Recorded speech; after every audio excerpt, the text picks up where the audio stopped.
हाय everyone. So हमारा next case है when the sphere is charged and insulated. Remember इससे previous वाला क्या था, अनचार्ज था और इंसुलेटेड था।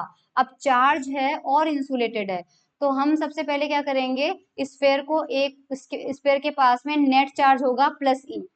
स्फेयर के पास में नेट चार्ज हम देंगे उसको प्लस ई, और उसके बाद चारों तरफ से उसको कर देंगे इंसुलेटर। चारों तरफ से उसका इंसुलेशन कर देंगे ताकि ये चार्ज बाहर नहीं जा सके। ओके, तो हमारे पास बाउंड्री कंडीशन क्या होगी? सबसे पहली बाउंड्री कंडीशन तो होगी potential on the surface of the sphere is uniform through out. Uniform potential होना चाहिए इसके पास। नेट चार्ज हमारे पास प्लस ई ही रहना चाहिए। इन्फिनिटी पे पोटेंशियल हमारे पास जीरो होना चाहिए, और लाप्लास इक्वेशन हमारे पास सेटिस्फाई होनी चाहिए। तो सबसे पहले हम क्या करेंगे, हमारे पास क्या आएगा, the above boundary conditions are satisfied if we assume the given charge plus E to be concentrated at the centre. Centre पे हम क्या करेंगे, इस बार प्लस ई चार्ज दे देंगे। अब in addition to the charge of case two, previous case में क्या क्या किया था पहले वो बता देती हूँ आपको। प्रीवियस केस में हमने किया था, इतना कर दिया था। प्रीवियस केस में हमारे पास यहाँ पे प्लस क्यू था, यहाँ पे minus Q R by D था, सेंटर पे हमारे पास plus Q R by D था। करेक्ट। अब हमने सेंटर पे प्लस ई चार्ज और रख दिया, तो आप खुद सोचो इस स्फेयर के बाद टोटल चार्ज कितना हुआ। ये और ये तो कैंसिल आउट हो गए, टोटल चार्ज कितना आ गया, प्लस का ई। तो नेट चार्ज वाली बाउंड्री कंडीशन तो हमारे पास सेटिस्फाई हो गई कि उसके पास नेट चार्ज कितना आ रहा है, प्लस का ई आ रहा है। तो हमने सिस्टम केस टू के अलावा, केस टू में जो चार्ज है वो तो है ही है, उसके अलावा हमने क्या दिया है, प्लस का ई चार्ज भी दे दिया। Now the system contains the charge plus Q at point A, the image charge minus qr by d at point b, and the charge e plus qr by t at center o of the sphere। Correct, इतना charge हमारे पास हो गया है। अब the charge at centre, centre पे ये charge है together with minus Q R by T provides net charge plus E, जो मैंने अभी समझाया था आपको। अब पोटेंशियल निकालेंगे स्फेरिकल सरफेस पे, तो पोटेंशियल आएगा कितना, तो वो पोटेंशियल देख लेते हैं। अब आप पोटेंशियल देखने के लिए यहाँ पे जो प्लस क्यू था और यहाँ पे जो minus Q R by D था, केस फर्स्ट याद करो, केस फर्स्ट याद करो। इसकी वजह से और इसकी वजह से ग्राउंडेड कंडक्टिंग स्फेयर वाली स्थिति बन रही थी, और हमारे पास यहाँ पर पोटेंशियल कितना आ रहा था, जीरो आ रहा था। तो इस चार्ज की वजह से और इस चार्ज की वजह से कंबाइंड इफेक्ट में देखें तो potential will be zero at the surface of the conductor. इसका मतलब अगर सरफेस पे पोटेंशियल अब आएगा तो वो केवल सेंटर के चार्ज की वजह से आएगा, और सेंटर पे चार्ज कितना है, E plus Q R by D. तो simply E plus Q R by D की वजह से पोटेंशियल निकाल लेंगे, तो हमारे पास पोटेंशियल एट सरफेस, सरफेस पर कितना हो जाएगा हमारे पास, K E plus Q R by D, और रेडियस कितनी है आर, ये पोटेंशियल हमारे पास हो जाएगा। तो ये देखो पोटेंशियल यहाँ पे लिखा हुआ है, इसको थोड़ा सा सिंप्लीफाई किया तो ये आंसर आ गया। अब हमारे पास किसी रैंडम पॉइंट पे the potential at field point, यानी कंडक्टिंग सरफेस के बाहर किसी पॉइंट पी पे अगर हमें पोटेंशियल निकालना रहा, तो वो पोटेंशियल सारे चार्जेस की वजह से आएगा। सारे चार्जेस की वजह से कितना आएगा, तो देख लेते हैं।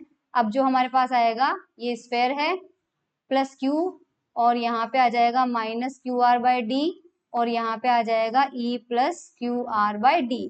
तो ये रहा पी पॉइंट, यहाँ से अपन इसको मिला देंगे, ये आर हो जाएगा, यहाँ से मिला देंगे, ये हमारा आर टू था, और यहाँ से अपन मिला देंगे, ये आर वन था। तो पोटेंशियल एट पॉइंट पी जो आ जाएगा, K Q by R one plus K minus Q R by D की वजह से हो जाएगा R two, plus K E plus Q R by D की वजह से हो जाएगा यहाँ पे आर। ये टोटल पोटेंशियल हमारा होगा, शो कर देती हूँ। तो ये देखिए आपके पास ये आ चुका है, Q Q prime Q double prime, जहां क्यू प्राइम की वैल्यू ये हो जाएगी, क्यू डबल प्राइम की वजह ये हो जाएगी। Force on the conductor, force हमारे पास कितना होगा, force between the insulated charge sphere and plus Q will be given by three fourth. दो तरह के कंपोनेंट होंगे, एक तो जो प्लस क्यू ए पॉइंट पे रखा हुआ था उसके और एक जो आपके पास बी पे रखा हुआ था, नहीं नहीं नहीं, इस क्यू पर लगना है, सॉरी, ए पॉइंट पर जो चार्ज है। हमें क्या कहा जा रहा है, बेसिकली अब फोर्स निकालना है। तो फोर्स निकालने के लिए देखिए क्या करेंगे, फोर्स निकालने के लिए हमें फोर्स पूछा है प्लस क्यू और इस स्फेयर के बीच में, तो स्फेयर को तो हमने रिप्लेस कर दिया, तो हमें यहाँ पे माइनस का क्यू आर बाय डी, और यहाँ पे हमारा है E plus Q R by D. तो ये डिस्टेंस तो है हमारी डी, और ये डिस्टेंस है हमारी बी, और ये डिस्टेंस है हमारी d माइनस बी। तो प्लस क्यू के ऊपर कौन कौन फोर्स लगाएगा? अगर हम चाहते हैं इस प्लस क्यू के ऊपर, तो एक फोर्स तो प्लस क्यू के ऊपर लगाएगा, ये माइनस वाला चार्ज, तो K Q minus Q R by D, और इन दोनों के बीच की डिस्टेंस हमें दिख रही है कितनी है, डी माइनस बी। प्लस दूसरा फोर्स लगेगा के क्यू, सेंटर वाला जो चार्ज है, सेंटर वाला चार्ज है E plus Q R by D, और डिस्टेंस कितनी है आपके पास, डी का स्क्वायर, डी माइनस बी का भी यहाँ पे स्क्वायर आएगा। सो दिस इज आपके पास हो जाएगा, ये हो जाएगा आपके पास F1 और ये आपके पास हो जाएगा F2। तो F1 प्लस F2 मिला के टोटल फोर्स आपके पास बन जाएगा, और हमारे पास फोर्स जो है वो यहाँ पर दिया हुआ है, ये देख लीजिए। ठीक है, इसको सिंप्लीफाई करना है, सिंप्लीफाई आप आराम से खुद कर लीजिएगा, वो मैं नहीं करूंगी। और पिक्चर जो है वो आपको ये वाली बनानी पड़ेगी। ठीक है, पिक्चर आपको ये वाली बनानी पड़ेगी। फोर्स हमारे पास आ गया। अब हमें क्या करना है कि ये कह रहा है कि अगर A is very near to the spherical surface, then let us substitute D is equal to R plus X, where x is very small. यहाँ पे क्या हो रहा है, फोर्स का फाइनल एक्सप्रेशन आपको ये लेके चलना है। ये कह रहा है कि इस ए पॉइंट को पास में लाते जाओ, पास में लाते जाओ, पास में लाते जाओ, पास में लाते जाओ। तो सेंटर से ये डिस्टेंस थी कितनी, डी थी। लेकिन अगर इस डी को बहुत ही कम कर दो, बहुत ही कम कर दो, तो इस डी को आप क्या लिख सकते हो, ये रेडियस से जस्ट बाहर रखा हुआ है। रेडियस ओ से लेके पी तक की, यहाँ तक की तो रेडियस ही हो जाएगी। तो रेडियस के अंदर बहुत छोटी सी डिस्टेंस ऐड कर दो, where X is very very very less than 1। तो ये जो डी डिस्टेंस है ये हमारे पास कितनी हो जाएगी, आर प्लस एस हो जाएगी। तो यहाँ पर अपन रखेंगे आर प्लस एक्स, यहाँ पर अपन रखेंगे आर प्लस एक्स, और यहाँ पर अपन रखेंगे आर प्लस एक्स। तो ये इक्वेशन नंबर 18 जो है वो किस फॉर्म में आ जाएगा, इक्वेशन नंबर 19 के फॉर्म में आ जाएगा। जहां जहां पर डी है वहां वहां पे रखना है आर प्लस एक्स। ठीक है, where X is negligibly small, तो उस कंडीशन में r प्लस एक्स का जो स्क्वायर होगा वो सिंपली हमारे पास कितना होगा, r का स्क्वायर। यहाँ मिसप्रिंट है, यानी कि r प्लस एक्स का स्क्वायर जहां पर भी होगा वहां पर हम रखेंगे r का स्क्वायर, क्योंकि रेडियस जो है वो x के कंपैरिजन में बहुत लार्ज है। और जहां पर r प्लस एक्स का क्यूब है वहां पर हम रखेंगे r का क्यूब। ठीक है, इसके अलावा अगर r प्लस एक्स का स्क्वायर माइनस आर स्क्वायर करना है, तो सबसे इस a प्लस बी के होल स्क्वायर को ओपन करो, तो a square plus B square plus 2ab, और यहाँ पे जो माइनस का आर स्क्वायर है वो यहाँ पर रखा हुआ है। अब हमारे पास यहाँ पर आर स्क्वायर से आर स्क्वायर कैंसिल आउट हो जाता है, और हमारे पास क्या बनता है, एक्स स्क्वायर ब्रैकेट से बाहर ले लो, और हमारे पास इसके अंदर से एक्स को बाहर ले लो। तो जैसे ही एक्स को बाहर लोगे तो बाहर इसके मतलब बेसिकली यहाँ पे लिखा हुआ है आपके पास एक्स स्क्वायर प्लस 2rx, और इसका होल स्क्वायर है। तो मैं इसमें से एक्स बाहर लेती हूँ तो एक्स का स्क्वायर होके बाहर आएगा, तो एक्स स्क्वायर को कॉमन ले लिया, तो हमारे पास कितना बनेगा यहाँ पे, sorry just a minute, right, इसमें से अपन को क्या करना है, एक्स कॉमन लेना है, सिर्फ एक्स कॉमन लेना है इस ब्रैकेट में से। तो एक्स को कॉमन लोगे तो उसका स्क्वायर होके बाहर आएगा, और अंदर सिर्फ आपने एक्स कॉमन ले लिया, तो यहाँ क्या बचेगा एक्स प्लस यहाँ क्या बचेगा 2r। तो हमारे पास क्या जाएगा, इसका स्क्वायर, तो ये बच जाएगा आपके पास, ये देखो ये टर्म आ जाएगा। ये वाले सब्स्टिट्यूशन इक्वेशन नंबर 19 में करने हैं। तो यहाँ पर जो था, यहाँ पर तो हमारा आ जाएगा आर स्क्वायर, यहाँ पर हमारा आ जाएगा आर क्यूब, क्यूब आ जाएगा। लेकिन देखो यहाँ पर क्यूब है पर ऊपर का आर है, ऊपर के आर से नीचे का आर क्यूब कैंसिल आउट होके यहाँ पर क्या बच जाएगा, आर स्क्वायर बच जाएगा। और यहाँ पर हमें क्या दिया हुआ है, एक तो आर दिया हुआ है और ये एक आर प्लस एक्स है। इस आर प्लस एक्स की जगह सिंपली आर लिखो, तो ऊपर क्या आ जाएगा, आर स्क्वायर आ जाएगा। नीचे इसकी वैल्यू हमने निकाल ली है, नीचे इसकी वैल्यू हमारे पास कितनी थी, नीचे हमारे पास इसकी वैल्यू कितनी थी, ये रही 2r प्लस एक्स का स्क्वायर, ये हमारे पास आ जाएगा। ठीक है, अब इसको थोड़ा सा सिंप्लीफाई करना है हमें, तो सिंप्लीफाई कर देते हैं। और अब यहाँ से देखो क्या आएगा, इसके अंदर क्या आएगा, इन दो के अंदर एलसीएम ले लो, एलसीएम कितना आ जाएगा, आर स्क्वायर, और ऊपर क्या बचेगा, क्यू स्क्वायर प्लस क्यू ई। क्यू स्क्वायर प्लस क्यू ई में से आपको क्यू कॉमन लेना है, तो आपके पास आ जाएगा क्यू, क्यू प्लस ई आ जाएगा। और ये वाला जो टर्म है इसको मैं इधर कर देती हूँ, इधर हमें दिया हुआ है Q square R square upon 2r plus X है, 2r प्लस एक्स में अपन एक्स को हटा देंगे, केवल 2r को रहने देंगे, तो 2r का स्क्वायर इंटू एक्स स्क्वायर आ जाएगा। अब यहाँ पे अपने पास आर स्क्वायर दिया हुआ था, तो आर स्क्वायर से आर स्क्वायर कैंसिल आउट, इस 2 का स्क्वायर कितना हो जाएगा, 4 हो जाएगा, और यहाँ पे एक्स स्क्वायर है तो ये एक्स स्क्वायर हो जाएगा। इक्वेशन नंबर 20 आ गई। तो फोर्स हमारे पास ये लगेगा। अब ध्यान से समझना, since x is very small, अगर x बहुत छोटा है तो क्यू स्क्वायर वाला जो टर्म होगा, x बहुत छोटा होने की वजह से ये नंबर जो है राइट हैंड साइड वाला नंबर है, मतलब फर्स्ट टर्म नहीं सेकेंड टर्म जो है वो फर्स्ट टर्म से बहुत ज्यादा बड़ा हो जाएगा। So there is always a force of attraction if the point charge q is very near. अगर ये बड़ा हो जाएगा, देखो फोर्स हमारे पास अब आ जाएगा k q Q plus E over R square minus Q square upon 4x square.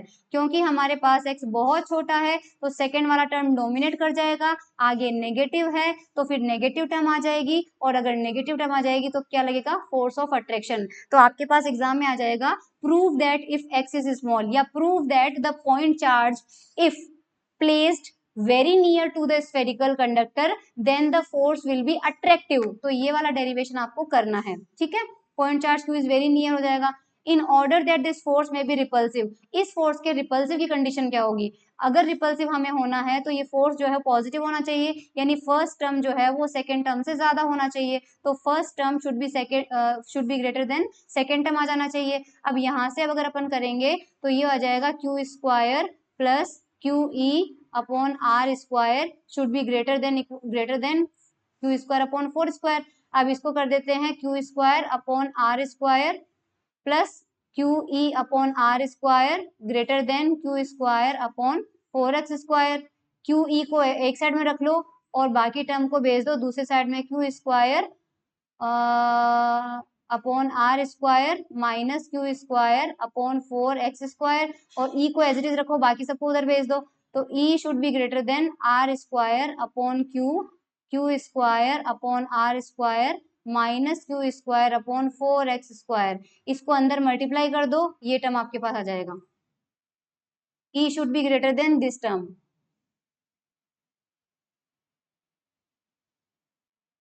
Okay, इतना लीव इट। इसका सिंपल सा वर्जन बता देती हूँ, जस्ट अ मिनट।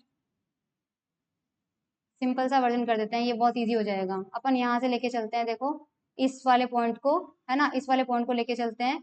तो हमें ये वाली इक्वेशन मिली हुई थी, ये वाली इक्वेशन मिली हुई थी, ठीक है, ये मिली हुई थी। अपन ने इस आर स्क्वायर को इधर भेज दिया और इस वाले क्यू को इधर लेके आ गए, तो हमारे पास ये वाली इक्वेशन आ जाएगी, ठीक है। ये वाली इक्वेशन आने के बाद इस क्यू को राइट हैंड साइड में भेज देंगे, तो हमारे पास माइनस का क्यू हो जाएगा, यहाँ पे माइनस का क्यू, फिर क्यू और क्यू हमारे पास, इस क्यू से एक क्यू कैंसिल आउट हो जाएगा, यहाँ पर भी क्यू हो जाएगा, तो हमारे पास दोनों में से क्यू कॉमन ले लेंगे, और क्यू कॉमन लेने के बाद हमारे पास आ जाएगा।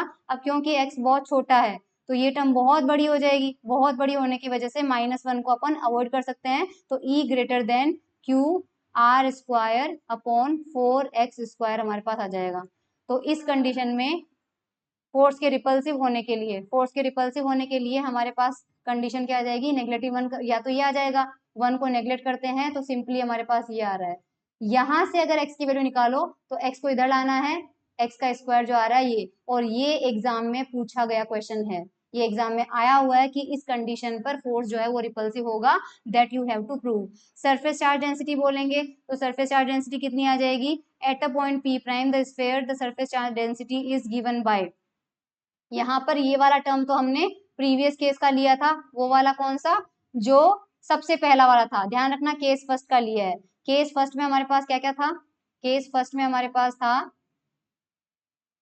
केस फर्स्ट में हमारे पास यहाँ पे प्लस क्यू था और यहाँ पे minus Q R by D था, इसकी वजह से सिग्मा 1 आया था, वो सिग्मा 1 तो लिया ही है, और अब सेंटर पे चार्ज कितना है, E plus Q R by D, तो सेंटर पे जो चार्ज है उसकी वजह से कितना आएगा, तो सेंटर पे मैं चार्ज रख देती हूँ, यहाँ पे ई plus Q R by D जो चार्ज है, इसकी वजह से इलेक्ट्रिक फील्ड हमेशा परपेंडिकुलर डायरेक्शन में होगी। इस ई को सिग्मा 2 अपॉन एप्सिलॉन नॉट के बराबर लिखेंगे, तो हमारे पास ई कितना आ जाएगा, के क्यू अपॉन, और हमें सरफेस पे लेना है, सरफेस लेना है तो p यहाँ आ जाएगा आर स्क्वायर, ये इक्वल हो जाएगा सिग्मा अपॉन एप्सिलॉन नॉट, ये सिग्मा 2 होगा, यहाँ से सिग्मा 2 निकालना है और वो सिग्मा 1 में ऐड करना है, तो ये देखो ये आ गया हमारे पास में, तो यहाँ से हम जो सिग्मा है वो भी हमारे पास निकल गया।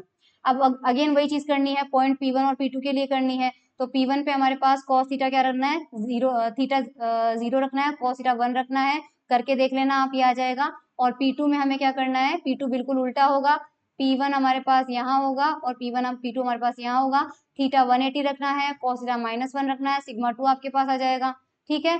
From equation 23 and 24 it is obvious that sigma 2 is always positive, actually sigma 2 जो आ रहा है वो हमेशा पॉजिटिव आ रहा है, ठीक है, लेकिन हमारे पास यहाँ पे क्योंकि इसमें कहीं नेगेटिव साइन है ही नहीं, but the sign of sigma 1 depends on the magnitude of plus E, if देखो सिग्मा 1 कब हमारे पास पॉजिटिव होगा, सिग्मा 2 तो हमारे पास हमेशा पॉजिटिव हो रहा है, सिग्मा 1 कब हमारे पास पॉजिटिव होगा, जब ये वाला टर्म जो है वो इस वाले टर्म से बड़ा हो, क्योंकि इसमें माइनस साइन आ रहा है, इसमें हमारे पास क्या हो रहा है, माइनस साइन आ रहा है, तो इस वाले टर्म को बड़ा करवाना है। तो हमारे पास hold on hold on hold on hold on, ये नहीं किया है यहाँ पे directly, just a minute. Okay यहाँ पे देखो एक चीज है, वो थोड़ी सी मिसटाइप हो रही है, just a minute. Okay forget about this, है ना, सिग्मा 1 सिग्मा 2 को वापस कैलकुलेट अपन करते हैं, मैं बता देती हूँ आपको। जो भी आपने प्रीवियस अभी देखा है, सिग्मा 1 आपके पास ये आएगा, जब हम cos थीटा को 0 रखेंगे तो मैं आपको बता देती हूँ, सिग्मा 2 हमारे पास आएगा माइनस क्यू, यहाँ तक आप कर लोगे, मतलब यहाँ से इजीली हो जाएगा।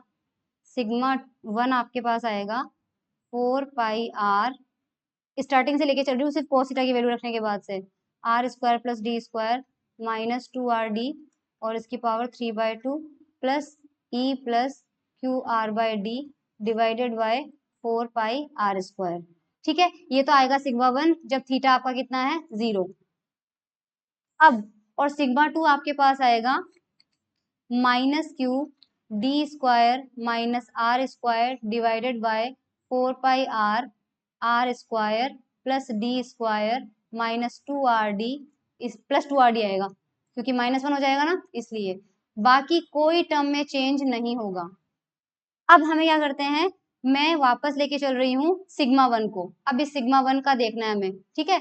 सिग्मा 2 जो आएगा उसकी वैल्यू बाद में देखेंगे, उसी तरह से सिग्मा 2 का आप करना, सिग्मा 1 का डेरिवेशन मैं कर रही हूँ, तो यहाँ पे हमारे पास आ जाएगा,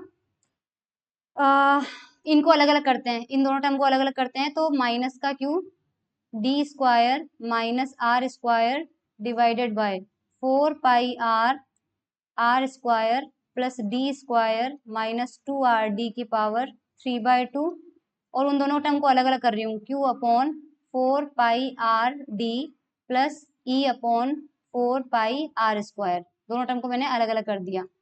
इसके बाद अपन ने क्या किया, यहाँ पे minus Q upon 4 pi R को कॉमन ले लीजिए, तो हमारे पास क्या आएगा, D square minus R square divided by D minus R cube, क्योंकि ये देखो ये क्या बनेगा, डी माइनस आर की पावर 2 बनेगा, 2 से 2 कैंसिल आउट हो जाएगा, क्यूब आ जाएगा, और -1/d हमारे पास आ रहा है, यहाँ पर e upon 4 pi R square हमारा एज इट इज चल रहा है। Okay, minus Q upon 4 pi R, अब यहाँ पे अपन क्या करेंगे, देखो इसको a plus B A minus B लिखो, तो a plus B A minus B यानी कि ऊपर जो न्यूमरेटर है वहां पे d प्लस आर और d माइनस आर आएगा, एक d माइनस आर नीचे वाले d माइनस आर से कैंसिल आउट हो जाएगा, तो ऊपर तो बचेगा d प्लस आर और नीचे बचेगा d माइनस आर का स्क्वायर -1 अपॉन डी, और ये आ जाएगा प्लस का e upon 4 pi R square. जो प्रूफ एग्जाम में आया है, प्रूफ करने के लिए मैं वही बता रही हूँ। अगेन हमारे पास माइनस का q अपॉन 4 पाई आर आ जाएगा, और यहाँ पे अब अपन एलसीएम ले लेते हैं, तो D plus R minus D minus R का square divided by D minus R का स्क्वायर, और यहाँ पे है प्लस का ई अपॉन 4 पाई आर का स्क्वायर। ठीक है, इज इक्वल्स टू माइनस का क्यू अपॉन 4 पाई आर, यहाँ पे इसको ओपन कर लेते हैं, D square plus R D minus D square minus R square plus का 2 RD डिवाइडेड बाय, हमारे पास आ जाएगा डी माइनस आर का स्क्वायर, और ये आ रहा है प्लस का E upon 4 pi R square. ठीक है, इसके बाद हमारे पास आ जाएगा यहाँ पे माइनस का क्यू अपॉन 4 पाई आर। अब देखो जो टर्म कैंसिल आउट हो रहे हैं उनको कैंसिल आउट करो, जो टाइम बच रहे हैं उनको बचाओ, D into D minus R का स्क्वायर, क्योंकि हमारे पास डी स्क्वायर और से डी स्क्वायर कैंसिल आउट हो जाएगा, और हमारे पास ये 2 RD और RD मिलके 3 RD हो जाएगा, और हमारे पास यहाँ पे आ जाएगा e upon 4 pi R square. ये मैं सिग्मा 1 का कर रही हूँ अभी, ठीक है। तो ये हमारे पास आ जाएगा माइनस का क्यू 3D माइनस आर, क्योंकि आर कॉमन आ रहा है ना, और यहाँ पे हो जाएगा 4 पाई, इनमें से देखो ये आर निकालो और एक ही आर निकालो, इस आर से हटा दो इसको, तो 4 पाई डी और डी माइनस आर का square plus E upon 4 pi R square. ये आया है देखो सिग्मा 1, ये हमारे पास क्या आया, सिग्मा 1। सेम ऐसा करोगे तो सिग्मा 2 आपके पास आएगा प्लस में Q 3D plus R upon 4 pi D D plus R का स्क्वायर आ जाएगा आपके पास, और यहाँ पे आ जाएगा प्लस का e upon 4 pi R square. अब आप ध्यान से देखो कि sigma 2 is always positive number, क्योंकि ये भी पॉजिटिव है, ये भी पॉजिटिव है, लेकिन सिग्मा 1 को पॉजिटिव होने के लिए आपका पॉजिटिव वाला टर्म नेगेटिव वाले टर्म से बड़ा होना चाहिए। तो for sigma 1 to be positive, E upon 4 pi R square should be greater than Q 3D minus R divided by 4 pi D minus R का स्क्वायर। ये कंडीशन यहाँ पे लिखी हुई है, ठीक है। अब वो माइनस प्लस की मेरे से एक गलती जरूर हो गई, यहाँ पे देखो, तो यहाँ पे इन्होंने ये उल्टा, या तो उल्टा हो गया या सीधा हो गया, जो भी ये मिस टाइप्ड है, बेसिकली ये मिस टाइप्ड है। तो जो कंडीशन अपन ने यहाँ निकाली है वो करेक्ट है, ठीक है, क्योंकि इंडियन ऑथर की बुक है, सत्यप्रकाश बुक है, तो यहाँ पे आपके पास ये कंडीशन आ जाएगी। अब आप जैसा मैंने सिग्मा 2 के अंदर किया है, और सिग्मा 2 तो हमेशा ही पॉजिटिव है, सिग्मा 1 के पॉजिटिव होने के लिए कंडीशन होनी चाहिए, तो ई की वैल्यू किससे ज्यादा होनी चाहिए, इस 4 पाई आर स्क्वायर को इधर भेज दो, ई की वैल्यू आपकी इससे ज्यादा होनी चाहिए। फिर भी मेरे डेरिवेशन में अगर कोई माइनस प्लस की मिस्टेक है तो वो आपको आइडेंटिफाई तो हो ही गया, तो उस कंडीशन में आपका सिग्मा 1 इज नेवर नेगेटिव, ठीक है, दैट्स ऑल।